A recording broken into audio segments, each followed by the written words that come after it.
choppy. Hello, everyone, and welcome. And as you know, this is Spiritual Infinity, and I'm Zenzi Sewa. And today, my guest is Sean Blackwell, and he's all the way in Brazil. And I said to him, we're here in London. It's overcast. Yesterday, it was raining a lot, and he is in sunny Brazil. Although he's a Canadian living in Brazil, it's like I could do with some sun now. Anyway, he's there enjoying the sun.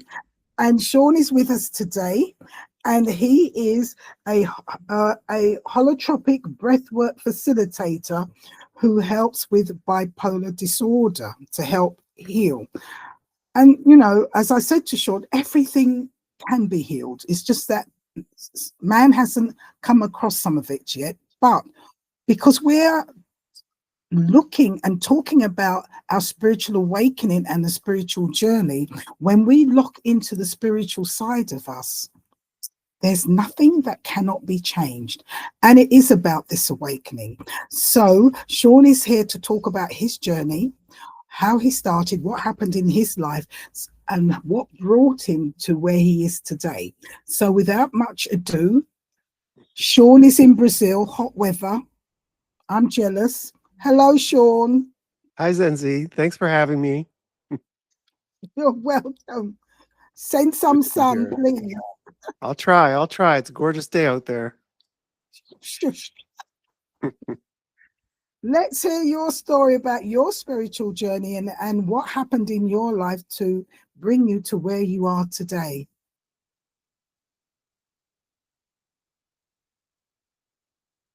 Wine. You might need it by the time you finish hearing this story. Okay. Yeah. So, back in when I was in my 20s, in the early 90s, I was really struggling with my career and my direction, and I was kind of dealing with on again, off again depression or mild depression, you might say. I could function, but I was really unhappy. Nothing seemed to be working for me, especially career wise. And so I took an intensive self help seminar called the Landmark Forum. I don't know. Have Uh, you ever heard of that Landmark Forum? yes, yes, I have. Okay, yeah. And it is psychologically and emotionally an intense thing. And on the second day of that course, they asked us to focus on our fear. And I didn't think I felt fear. I was a pretty brave guy, and at least in my estimation. But in the middle of the meditation, where nothing was happening, and they were saying things to us like, "Imagine you've been kidnapped," and I'm like, "This isn't doing anything for me." But then I remembered I had a vision of my depth gauge during my scuba diving accident that had happened 2 months earlier, and I lost my weight belt 90 feet below sea level, like 30 Oh, meters, and just went shooting to the surface, right? So if we had been trained from our scuba diving training, if you panic in a situation like that and sort of lock your breath, hold up, then that can lead to the expansion of the air in your lungs. You can get a brain embolism and die, okay, before you hit the surface. So I was just basically watching this depth gauge in the moment, relaxing while I was during the accident. I was just relaxing, exhaling, watching my depth gauge, and wondering if I was actually going to see the surface of the water, like, or if I was going to be dead before I got there. That was where my head was at. Um, but I survived, and it was like, oh, good, I survived. And then I was scuba diving the next day. It was kind of okay. Few nightmares, but that was it. But then in the course, so fast forwarding back to the course, when the depth gauge showed up, I just felt this punch in my chest, and all of a sudden I was flooded with these feelings of fear from the scuba diving accident. I started crying, and my whole body was trembling. And then by the time that was over, all my senses had sharpened. So I could see detail in curtains that I couldn't see before, for example. Senses were sharper. I had a sense of like all knowingness, like I finally knew things that I never knew before. Before I always felt like I was missing something. A sense of oneness with things around me, and I was on cloud nine. I was on cloud nine, and that feeling continued. And in the middle of the night, I was writing things about my life, and sometimes it was total nonsense, but other times it was making sense to me. And family issues came up, and I was talking to my mother about things from my childhood. this kind of thing. And then after being in this space for about 5 days, I was on the last day of the course in a hotel ballroom, and I was thinking, wow, everything I'm learning here is like what you learn when you're dead. Like, oh, and then it hit me. That's it. I've died. This is all a purgatory, some kind of a middle ground between living in heaven or nirvana or something. And this is all just like a game. And I'm in this middle world and I have to get out of it and move to the next level because I died in the accident. And so then I went to the next ballroom next door and I prepared to meet God. And I took off all my clothes and I peed on the carpet. I thought I was being tested by God. You needed to let go of everything. So I was letting go of my bladder, letting go of my clothes, everything. And eventually the police came and arrested me and put me in a stretcher, took me to the psychiatric hospital. And when I was there, I still thought I was going to heaven. I thought the whole hospital was like a big UFO that was just transporting me across the universe. My family was there and they were horrified, but I knew something positive was going on with me. And I never internalized the psychiatric drama. I just thought, well, these people are either idiots or this is another part of the test. And I just stayed within myself, and noisy. I was making a lot of noise, which really bothered them. And so they forcibly injected me, which is a horrible experience. And after that, I think I slept for about 48 hours. I'm not really sure. And when I got up and I realized I was still in the hospital, I realized that something was off, that I'm not going to heaven, that something has changed. And I told them what they needed to hear, and which was that, my name's Sean and this is my family. And I think I had some kind of PTSD reaction to my scuba diving accident. I thought that would impress them if I told them I thought I had PTSD. And within the 4 days, they let me into the custody of my parents. I was never medicated after I was out of the hospital. And even when I got home, I said, look, I had a spiritual experience. I don't know what they think schizophrenia or bipolar disorder is, because they were giving that potential diagnosis that this was schizophrenia or bipolar or possibly a one-time thing. But no, this was important. And it took a while to integrate. I didn't see very many people for a few weeks or a few months. Just one family friend who was very understanding. She was from India, and she had a different perspective on things. And then after 5 months, I went back to work in my advertising career. I never told anybody what happened. And my struggling career really took off in a pretty nice way. And over the next 3 years, my salary tripled. And what before was extremely difficult was very easy. It was almost like I went from a career where I could do no right to where I could do no wrong, But I no longer wanted to be in that area. I had a spiritual calling. And that took me, I had a dream where I was being called to Peru, and I went on this shamanic trip to Peru, and that's where I met the woman who become my wife, and she's Brazilian. And I moved to Brazil, and became an English teacher. And my life I went into some of the best years of my life. This would have been around 2000. So the hospitalization was 96. Then I was in Brazil by 2002. I moved to Brazil in 2002. And life was good. But I was still looking for that spiritual calling, as was my wife, Lesia. She was looking for that too. So we were involved in shamanic groups, and did a big backpacking trip in Brazil and talked to shamans, pages, they call them down here, all around Brazil. And then in 2007, her younger niece, so on her side, had some kind of crisis, and we got the call, and I was like, well, that sounded like what happened to me 10 years ago. And we went to visit her, and my wife was like, well, what should we do? And I said, well, just take everything they did to me in the psychiatric hospital. We do the opposite, which is like, listen to her, support her, be loving, don't try and control the situation. And and don't try and talk any sense into her, because that's not going to work either. Just relate to her emotionally, because usually what people do is they say, oh, Sean or Zenzi, you're saying crazy things. Sit down, stop talking.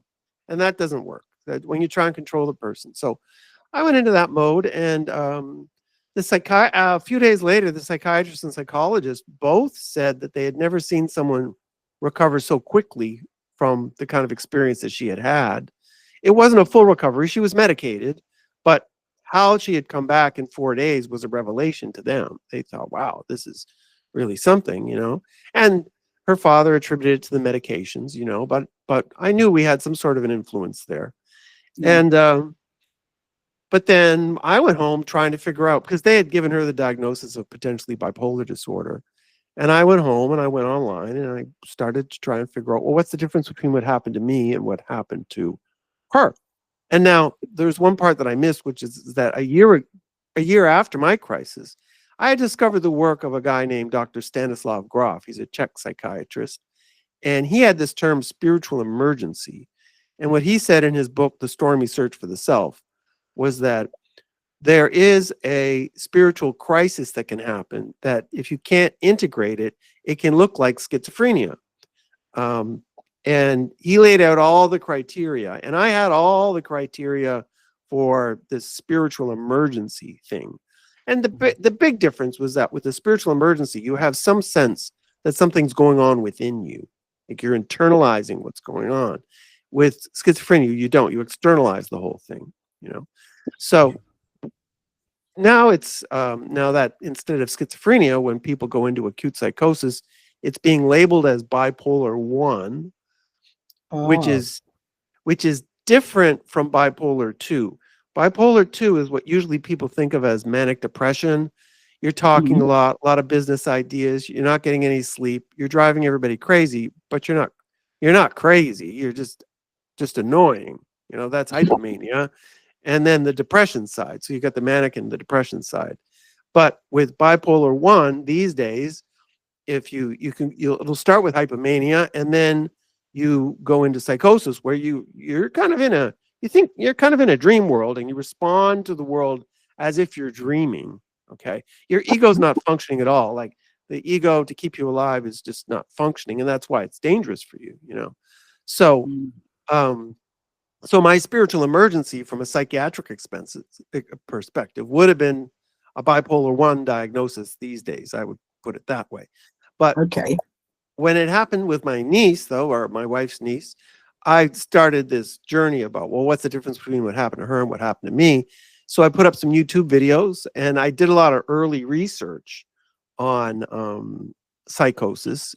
And it turned out that there were psychiatrists in this late 70s, early 80s, and starting with R.D. Laing, actually. You've probably heard of him. He's from Scotland, from the 1960s, who believed that the intention of this break with reality of psychosis is a reorganization of the psyche. So it's intending to heal you. And they actually had clinics back then where if you had a first break of psychosis, if they just supported you without medication, you would recover and often have a personal breakthrough within about 6 days. You know, it would take 6 days of 24-hour support, and you would come through these things, right? So this was like lost knowledge. And they had a clinic in San Francisco called Soteria House, where they believed that you just needed to be with people as opposed to doing something to them. Like, you don't manipulate them, you just have your presence. And in the research that I had, I found that Dr. Lauren Mosher had discovered that empathetic college undergraduates were more effective in helping people while in psychosis than trained PhDs of psychiatry or psychology, because in moments of conflict, the PhDs would pull rank, and that would break the relationship. Whereas the empathetic undergraduates were like, dude, could you just relax and just be with us? And it was easier, you know. So that was a huge breakthrough for me to read that, because then it became like, I can do this. Like, I don't need any training. I can do this, because there were these undergraduates in San Francisco doing the same thing. Yeah, so it really opened my mind to this. Before, I thought of spiritual emergency as this thing that happened to me, this spiritual breakthrough. Maybe 1 in 20,000 people have this happen. Then I'm studying with bipolar disorder. It's 5% of the population. So instead of 1 in 20,000, it's 1 in 20. There's a little more to the story. As I'm preparing to go to the family and say, look, let's take her off the meds. I think I can support her through a psychosis if it comes up again, talking about Lisa's younger niece, Anna. Her Yes. sister, Eliana, comes back from Europe and goes into crisis. Oh, Two sisters go into acute psychosis for the first time in their lives, 4 months apart, with no psychiatric history, either one of them. And with her, she knew what happened to her sister and that she got medicated for life, or she got medicated, pathologized, all that stuff. So she mhm. called us first, Eliana, the older sister, and we supported her for 5 days, most of it in our apartment, and didn't even tell her parents that we had her. Like, we just didn't tell them what was going on. And then, and we got her, she was able to get grounded after about 5 days. She was getting more grounded. She was still vulnerable, but she was coming back. She had another episode. We couldn't help her. She got medicated about a month later. And then we had an agreement with the family finally. And we were able to support her with her mother's support in a third episode that came like a few weeks later. So we helped her in this first and third episode with medication free, right? Okay. Let me just stop you there. What? Well, I've got one more line and then I'm done. Okay. Let me just tell Okay, you, all right, yeah, she, do that. she went back to university.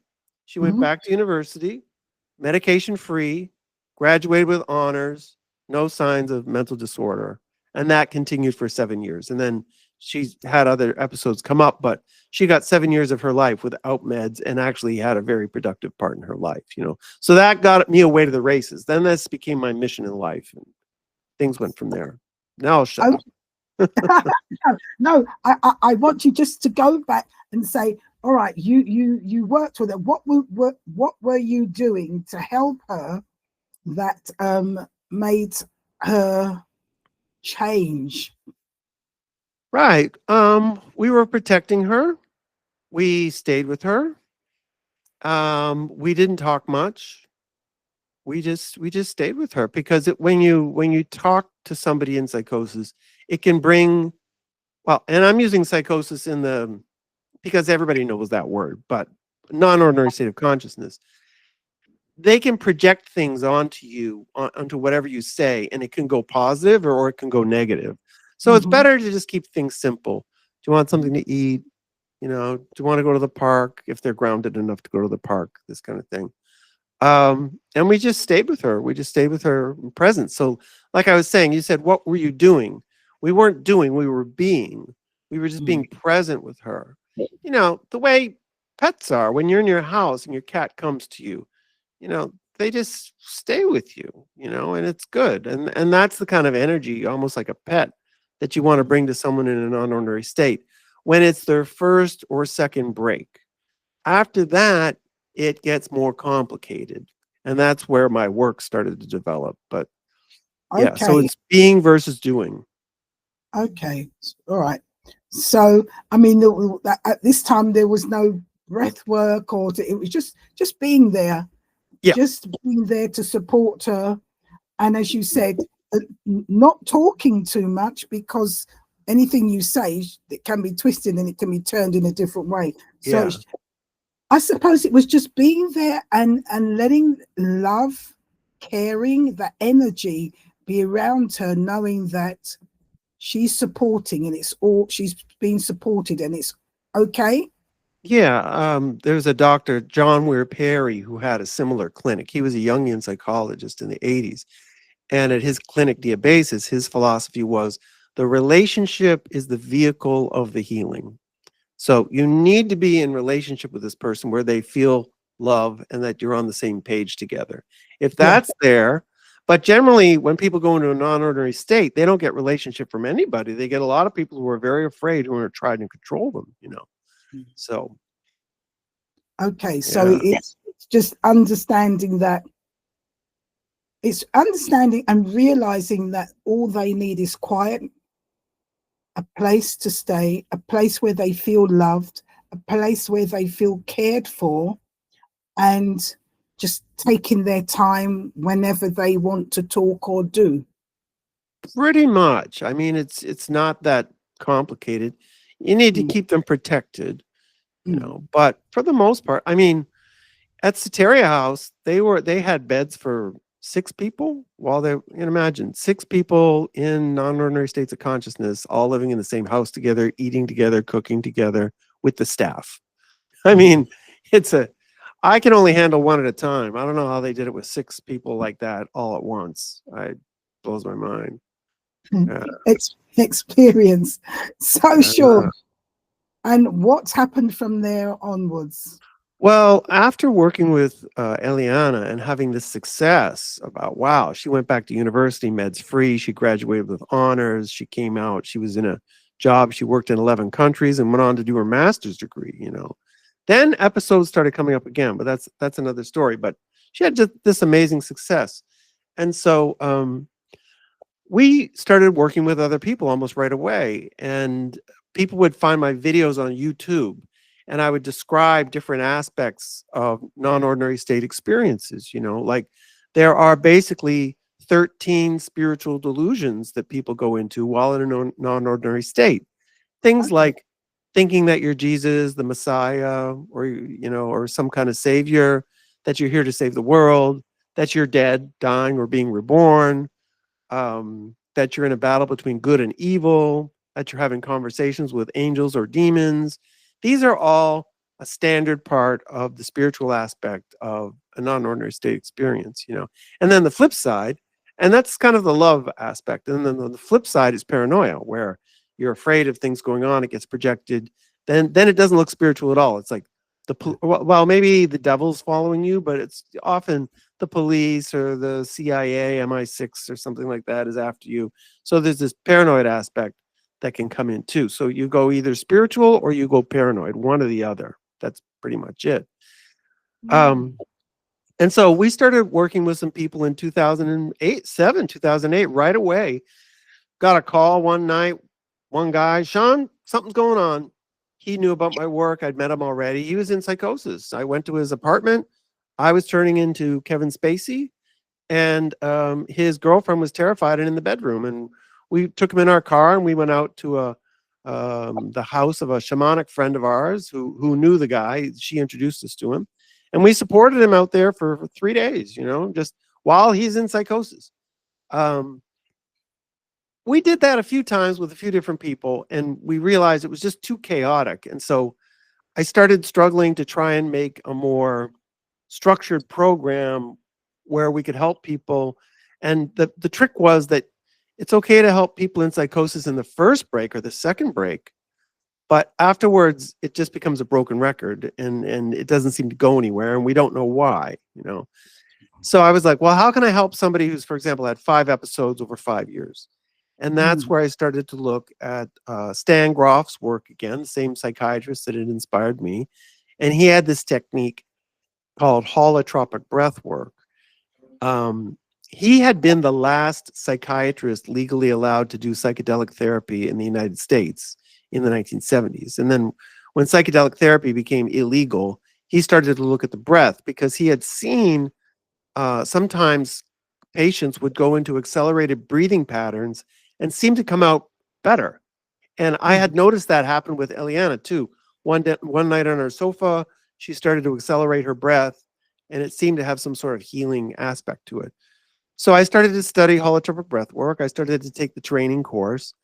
And the underlying idea is that actually this whole idea of a chemical imbalance from psychiatry is a myth. There's no science to back that up. But the evidence looks like the psychosis is rooted in trauma, okay? And that trauma is lodged in like our bioenergetic system or our chakra system. Something's going on in there with what you might say from India, Kundalini energy. So you've got this Kundalini energy flowing through you. When you've got enough trauma-related blockages, this is what's leading to these crises of apparent psychosis, all right? So if you can heal those traumas, then you can heal the disorder. That's the assumption. Yes. And but with holotropic breath work, it wasn't recommended for people with deeper disorders, because the typical situation is a group setting and a limited time frame. And that's not ideal, because if somebody opens up a deeper trauma, they might need more time and more personal attention. Sure. So it wasn't that the technique was bad for them. it was just that the therapeutic container wasn't strong enough. So I thought, well, what if we give people a straight 10-day retreat where I give them unlimited access to me per 24-hour attention and 10 straight days, and we'll see what happens. And actually, my first retreat was with a woman in Romania who was very inspired and translated all my work into Romanian. And the first retreat was 3 weeks, just me, her, and her supporter. And the reason I made it 3 weeks was because if she went into psychosis, I wanted an extra week to see if I could get her back, support her, and see if she'd come back without having to hospitalize her. You know, Yeah. because I with nobody at that point, they knew that in a group setting, all the certified facilitators knew in a group setting, holotropic breathwork was contraindicated. And I was going off to Romania to do breathwork potentially 10 days in a row with a woman who's been in the hospital at least once a month, for a month every year for 6 years. So she had a deeper disorder. So you're saying that every month? No. Once a year, she would go into the hospital for a month. For a month. So Yeah, this was a regular thing that used to rear its head and happen, and then she'd have to go into hospital for medication or whatever. Yeah. Okay. Right. Yeah. Yeah. So that was, so bringing, like, this is a woman who would never be accepted for a holotropic breathwork group. I mean, there's just no way. And then I'm going there saying, well, guess what? Let's see what happens if we do breathwork with her 10 days in a row. And yeah. And it was very, very, very successful. You know, we had a very good first retreat, right? Okay, and then with your nieces and so you had tried this as well, and it was quite successful. Actually, never tried breath work with the nieces. Didn't get to that stage, but spontaneous breathing did come up with the second niece, Eliana. That did happen. Okay. All right. Now you're saying about what is spontaneous breathing? Okay. Well, what is holotropic breath work is really what you're asking. Yes. Yeah, and it's a very formatted thing. So when I was on my retreats, I wasn't exactly doing holotropic breath work. I gave it another name, bipolar breath work, but the principles are the same. And the idea is, and it's deeply understood because most people, when you say breath work, they assume it's a specific breathing technique, like a pranayama or a kundalini breathing with a breath of fire, you know, in through the nose, out through the mouth, focus on your sixth chakra, hold for 10 seconds, release, these kind of things. But with holotropic breath work, the most important thing is you've got a safe setting and you have someone in the room that knows what you're doing, like a certified facilitator. You're on a yoga mat and you're ready to go. Like you're open and receptive to this whole thing. That's the main thing. Then powerful music's played. It starts with very aggressive drumming, often very tribal drumming. Then it moves to emotional music and then more relaxing music. But holotropic breathwork is a typical 3-hour set, but I would work in shorter sets with people. But that's basically the music. And then you encourage the person to breathe aggressively in their own style. So not in a particular technique.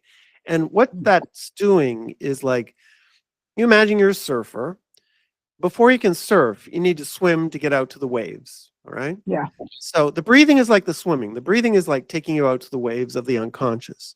Then when you reach those waves and the waves start to surface, you don't need to focus on over breathing anymore. The focus is to surf the wave, which in this case means physically expressing what's going on, because everything is happening at a somatic level of the body.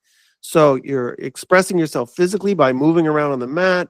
You're moving to the music if you want to, and you're vocalizing. You're screaming, crying, talking, whatever you want to do.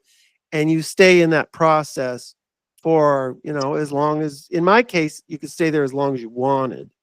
And with this first client, actually, to my surprise, she had very quiet sessions. She barely moved at all. But when she came back, she would report feelings of hot and cold energies moving through her body. Okay, so that's something that can happen too. Yeah, more of a kundalini process than emotional. Okay. And When you do this work, do you do it in, because I know you said sometimes it can be done in groups or it can be done individually, because sometimes you say people might need your attention Right. more. So where do you have a particular place you go to? I mean, do you go out into nature? I mean, how do you work it? What is the ideal Right. situation that you put people in order to do Yeah. this? Well, this was a real challenge in the beginning because my wife and I first we struggled to kind of create a clinic, you know, and then we looked at it and was like, we needed these legalities and we needed to have a nurse and a psychiatrist and registration. And probably I would need some kind of a degree or something. And it just all looked so big and heavy, you know. And that's why I struggled to create something for 6 years, right? Okay. And then one day I saw a video on YouTube where this guy said, if you want to start a business, all you need is one person to pay you for what you know.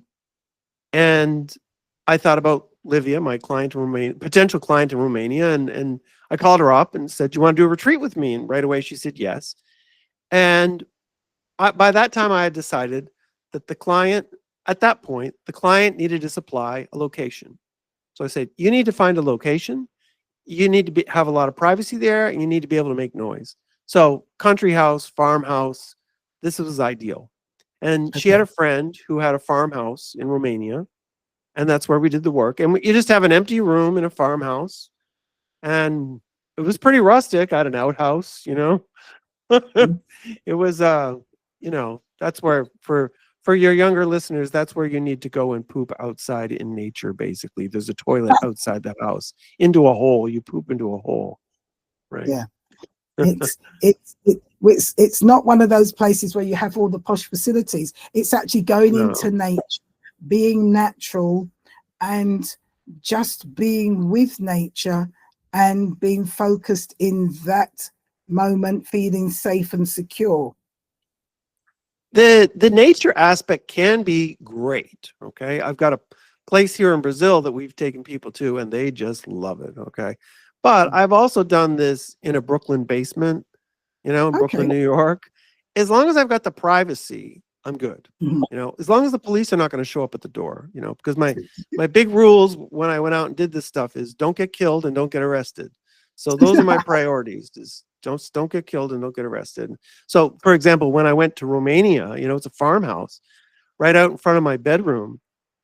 There's a and Livia was one of my biggest fans. She translated all my videos into Romanian, but there in front of my bedroom was an axe into a piece of wood. And so Okay. I told the farmer who owned the place, I said, "Could you put the axe away?" You know, it's like you can never be too careful, you know. And when you do this work, it's a thing where you have to be, I suppose, when I say isolated, it's not something where you can come in for a day and go back and come in. It is on a retreat basis. It is a basis where people stay with you for a certain amount of time and then come away. You can do the work on a daily basis as well, depending on the situation of the person. Because one of the things we learned was the work does not cause psychosis. I mean, I've done over 50 retreats. I never had to hospitalize anybody. And generally, we were doing about 10 sessions across 10 days, you know.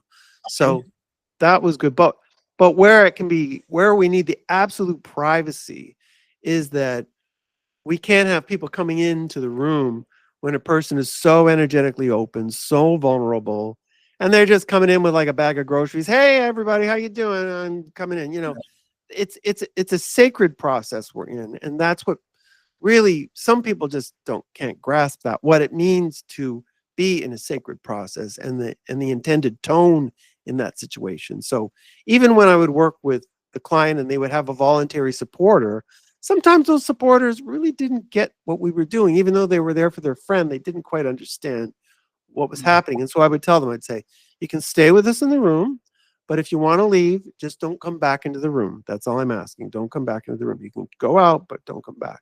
And that was fine. That worked. Yeah. So So it is a case of the energy flow of keeping the balance safe and level, so that whatever the client needs or whatever is going on does not get disturbed. Yeah, it's just, I don't know. I'm not trying to keep things balanced, because when people go into a process, it can be extremely volatile and extremely emotional. And so Okay. we have rules for breath work, for example, that you have to stay on your mat. Everything that's coming up within you you can work up on the mat. So if you feel like you need to go somewhere, you need to get out of this house, you need to go to the bathroom. Well, bathroom, we walk people to the bathroom, but oh, I need to go finish this project or something like that. No, that's you're avoiding your issues. So you just stay where you are. But some of the emotional reactions can be absolutely explosive. So and in those moments, we just allow the person to be explosive, allow them to work through these things. The Yes. only way out is through. That's one of our Yes. mantras. Because what I can understand is that you're trying for people to I suppose go deep and bring out that negative emotion that is there, that is keeping them up, that is upsetting them, that's keeping them in balance to live or to act in a certain way, and it's facing those imbalances and bringing them out and then letting them go and giving them Yeah. time in which to do that. Yeah, that's pretty much it. That's pretty much. Sometimes the healing agent isn't really the breathing. The healing agent is divine intelligence, right? Yeah. So, and that's hard for people to get their head around, because the divine intelligence knows who's in the room, knows the time we have together, knows the music, knows my qualifications, knows the capabilities of the client, all that, and then will bring the client what they can handle. So, for example, the first breathwork experiences for people who've never done it before are often quite pleasant. I say the divine intelligence is a little bit like a used car salesman. It gives you something really nice up front. It really looks good. And then a few days later, then the harder stuff starts to pop up. That's Okay. usually how it goes. Yeah. It's a Digging, good sales pitch. digging deep. And when somebody comes to you, what is the time span for you to work with them? Well, when it's a private retreat, it's usually 10 days. And then Okay. in terms of the active work, we typically have a morning session where the client breathes, and they usually don't breathe much more than an hour. Sometimes it's as short as a half an hour. Sometimes it's longer, as long as 3 hours, and we're willing to stay with people as long as we can. And then we take a break, and then I breathe on behalf of the client. And that's something that we developed afterwards, which was a complete innovation from Stan Groff's work. Okay. And then I called that surrogate breath work. And that's a whole different thing. Okay, that now that's interesting, because what you're saying is that you then probably take on the client's condition and be the breath to bring out that condition and work on their behalf. That's it. That's it. And Is you know, similar to a thing called Ho'oponopono, where this doctor, the client had a condition, and what uh-huh. he did, he took on the whole of the client's persona. He took on all that they were, and by doing that, he then did the work connecting to the divine and asking for that help to release that negative energy that was within that client.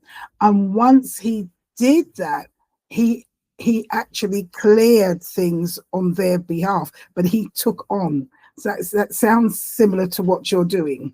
There's a similarity there. It was entirely involuntary in the beginning. I was just there for my client, but after about 4 or 5 days, I regularly found that I was just getting absolutely wiped out and having a lot of nightmares related to the client's material. So Yes. for one very fearful client, for example, I dreamt that my wife and I were in a hotel and she was dragged down the corridors by a lion. Um, Mm. it was just extraordinarily fearful. And depending on their issues, that's what I Yeah. was dreaming about. Yeah. And it got really uncomfortable. And one of my early clients became a supporter for many other clients, and her name's Monica Kettler, and she was taking on the energies too. Mhm. And it was killing her. She was in tears during the sessions, and my head's feeling like a watermelon. She's in tears. After 4 days working with one client, Tim Knote, we just all went to the water park. We couldn't deal with it anymore. It was just too much work. We just went to the water park. And then when I came back, I said, okay, let's have Moni breathe with Tim and I'll facilitate you both. And sure enough, his material started to come up through her. And that's when we started what we called this surrogate breath work. And then eventually I realized that I could do this too, that it's not such a rare skill. And so the typical retreat after 5 years of development became first the client breathes, and then after them, all breathe on their behalf. And if anyone else feels like they need to breathe, then we include them too, because it's not exactly a inner healer. This divine intelligence that Groff would always call the inner healer was actually a healing field. We're dealing with the quantum dimension of life, Yes. which is part of why we're talking right now.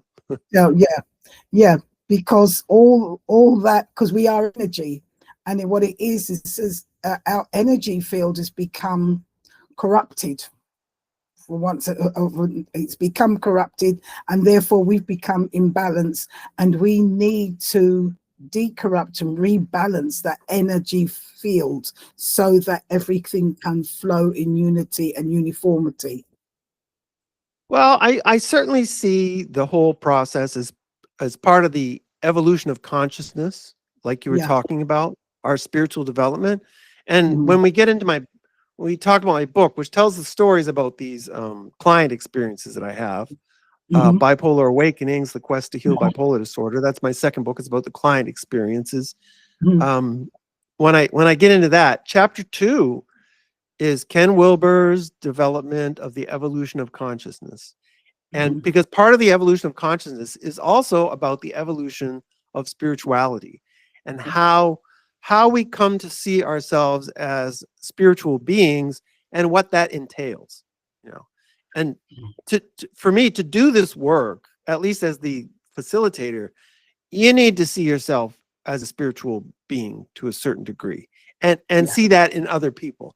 Now, they don't necessarily need to see that to get some benefit from the work, but as a therapist, you need to be able to see that in yourself.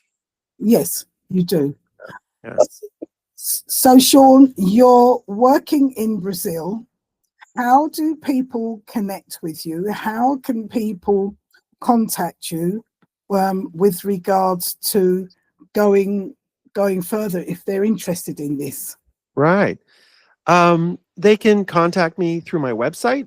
I give a free consultation, 30-minute consultation, so they could register for that. And my website is bipolarawakenings.com. And just to talk about that term, bipolar awakenings, it's something I coined because people would regularly contact me and say, well, what do I have? Do I have a mental illness that I need these meds for life? Or what do you think? Do I have a spiritual emergency like you and I can just go off the meds? And what I realized is that most people are in a gray area between the two, that it could break either way. It could be a breakdown or it could be a breakthrough, but you need to do the inner work. So I tell them, I say, you're having a bipolar awakening. This could go either way, but you do need to work on yourself. And just so you know, the retreats happen, like I said, where my client chooses where they want to do the work. So I don't have a permanent clinic. It also keeps me from getting shut down, by the way. That was the other thing. Stay out of jail, don't get killed, and don't get shut down. And so I needed a format that was unshutdownable. And as soon as I realized that I just needed an empty room with a lot of privacy, I was like, well, we could get that anywhere. Just rent an Airbnb and we're away to the races, Yeah. So when you do this, you don't do it in group sessions, you do it on an individual basis. Yeah, until now. I tried working with pairs a few times and it just didn't work. It just didn't work. So, but I do more distance work now. For example, the what I called the surrogate breath work from the retreats, I eventually figured out that I could do that work at a distance. Yeah. And I would get the same kind of psychic content and dreams happen at a distance that I would working live with a client. Yeah. And one year we even went and I did an actual virtual retreat for a client in Australia where I took myself to a retreat house and hired 2 other trained certified facilitators. They own the house. And then I became the client on behalf of my client in Australia. Okay. And he was reporting really powerful experiences when I had that set up. Generally, I don't have another supporter to help me work through things. And so the distance work is a little bit milder, but hiring Mm. another facilitator, it got really strong. Yeah. Yeah. Yeah. It's connecting to the energy field, to that quantum field, Yeah. and connecting to it and identifying with that person, and energy flows, and then Right. it's possible. Yes. Yeah. Yeah. Yeah. It's like a healer. A Yeah. healer is that energy, Yeah. and it's Now it's not always whether or whether it's in a distance. It's working with the energy flow. right. And now, I've said on my video, it's simple, or my website. The work is actually quite simple, but it's not necessarily easy because a lot of these materials are very painful. Yeah. I've had surrogate work that made me want to kill myself for a few minutes, like really strong. Oh gosh. Yeah. And if you felt like that, that is what the client has inside of them. Yeah, and that's why that material has to go to me, because Yeah. they couldn't deal with that level of pain, Yes. but I could, at least for a few minutes I could. Okay. And I had protection, so I could deal with it. Yeah. Sean, as you're talking, it's a thing that as you go on, you get deeper and deeper, and you become more aware of what is happening. Okay, so can you show us your book once more so people Sure. can see? Yeah, I'll put it up there again. Yeah. Bipolar Awakenings: The Quest to Heal Bipolar Disorder. Yeah. It's a long read. It's almost 400 pages, but you can take it a chapter at a time. Okay. Yeah, take it a time. Sean, before I say thank you, is there some golden nugget or two of advice you would like to give to those who are listening in that will help them with what they're dealing with and in their journey? Well, if you've got bipolar disorder out there, or if you have family friends who have bipolar disorder, I have a free training program on my website, which can really give you a nice education on my perspective on things. And then if you want to work with me, I'm here, and I'm also in the process. I'm thinking about, well, I want to train people to do this work. And I think I can train them at a distance safely, person with bipolar and their partner. Okay, so that's the practical advice would be go to the website, learn about my work, see that there's another perspective, And then in the bigger picture, I think that, Carl Jung talked about shadow work, and you're starting to see that word pop up more and more and more. You're seeing 2 things pop up. You're seeing the word shadow and working on your shadow, and you're also seeing breath work become like a buzzword now. Tony Robbins is doing breath work these days. Everybody's talking about breath work. And so the general culture is moving towards the kind of work I'm doing. So stay open and receptive, because emotionally and spiritually, we've just scratched the surface with regard to what's possible. You're absolutely right. We have just started to scratch the surface, and what you're doing is something that you can't see around easily, but it is something that's coming up, and I hope through you being on this program, it's making people aware that it is energy, and it's about balancing that energy, and it's about going within and bringing out. It's almost like that negative energy and facing it so that you can release it and be the authentic person you are. But it's not always easy at all. No, it's a little bit like, it's a kind of like a do-it-yourself exorcism in a way. Like you have to do the work, and you have to, because you need, and the paradox is that instead of being like, oh, get out, demon, that you're bad, stay away from me, we kind of need to own these things. Like we need to Yes. recognize that these are